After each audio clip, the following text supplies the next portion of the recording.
Tom Donahue epitomizes what it means to be a Marymount Saint. I've had the pleasure of getting to know him over the last few years, as he is a constant supporter of our university, even after his tenure on the Board of Trustees was completed. Did you know that Tom has held loyal major donor status at Marymount for 23 years in a row?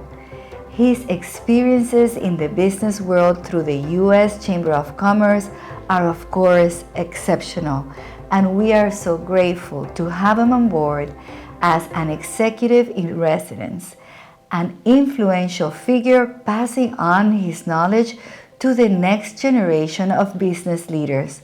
Congratulations, Tom.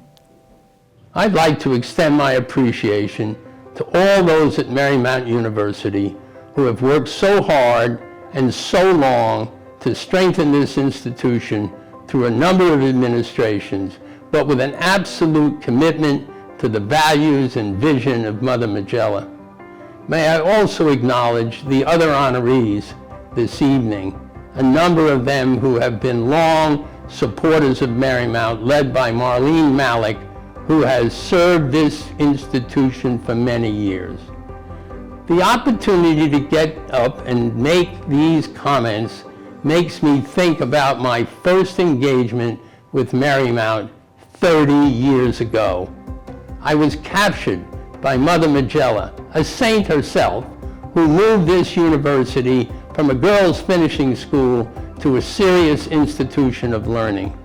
We were in a number of meetings together around town, and she called me one day and said she wanted to come and see me. As a product of parochial schools run by nuns, I invited her to lunch. She showed up with Sister Amar, who a few years later succeeded her as president. She came to give me the good news that I was going to be their commencement speaker, and she knew that I was busy and my schedule didn't permit that. She would therefore, if necessary, simply change the date of the commencement. She followed up that conversation with an announcement that I'd also been elected to the Board of Trustees of the university. I'm sure by now you know that despite all of my reasons why that wouldn't be possible this time, I eventually agreed on both of her demands. Trying to do the best we could after I had accepted the job, we shortly got together for a serious meeting. We had a rather lengthy discussion how I could best be helpful to the university. I learned that she was expanding the Board of Trustees and it wanted me to find 10 super candidates that we could pick from. 8 of them eventually ended up on the board. Of course, we couldn't leave the meeting without being reminded that good directors give and get money for the institution. The most interesting challenge came sometimes later. Following a meeting at the university one evening, she insisted on driving down to Ballston, which, as you know, is only a few blocks down the road from the university. The reason was to go see an old but large and substantive building known as the Blue Goose. She was clear. We, Marymount that was, were going to acquire it. She went on to tell me how the week before, late in the evening, they came down and buried a statue of St. Joseph next to the front door, and that I was going to be responsible for getting the building for them. Well, we did get the building. Not me, but a group of our directors and other supporters made it possible. And if you look at the building today, you will find that the trustees that did this made one very good business deal. The building has been totally rebuilt. 3 stories have been added on the top, and it's been leased to a very successful company, a great source of revenue for the university. The rest of the building is full of classrooms, auditoriums, a cafe, and of course a Starbucks.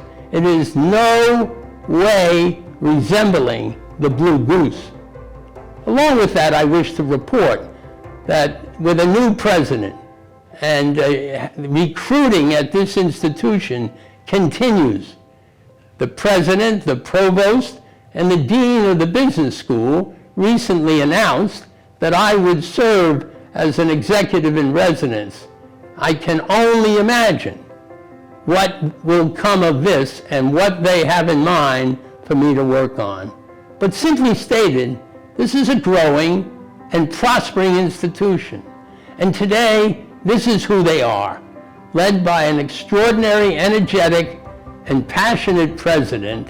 Marymount continues to be a university of character, strong principles, and is committed to community service and to a diverse student body of undergraduate and graduate students from around the corner and around the world. This university has flourished into an institution that is now known for a top nursing program, an extraordinary health and science program with strong focuses on rehabilitation, physical and occupational therapy.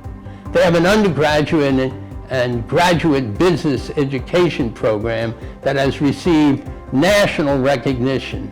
They have a strong cybersecurity program with both undergraduate and graduate programs. They have an extensive varsity sports program that has produced many division championships. And especially, Marymount has become one of the most diverse, welcoming, and community-serving institution in the country. I wish to thank the President and the Board of Trustees for this honor.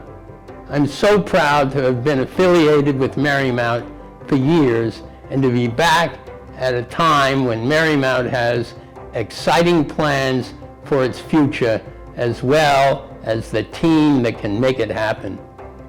As a final thought, let me say not only am I back in spirit and in fact, but I have relocated my office for the many new ventures in the old Blue Goose building. I will keep an eye and ask around and talk to the former contractors and maybe even a lot of students with a very simple question. Has anyone seen a small statue of St. Joseph? Thank you very much.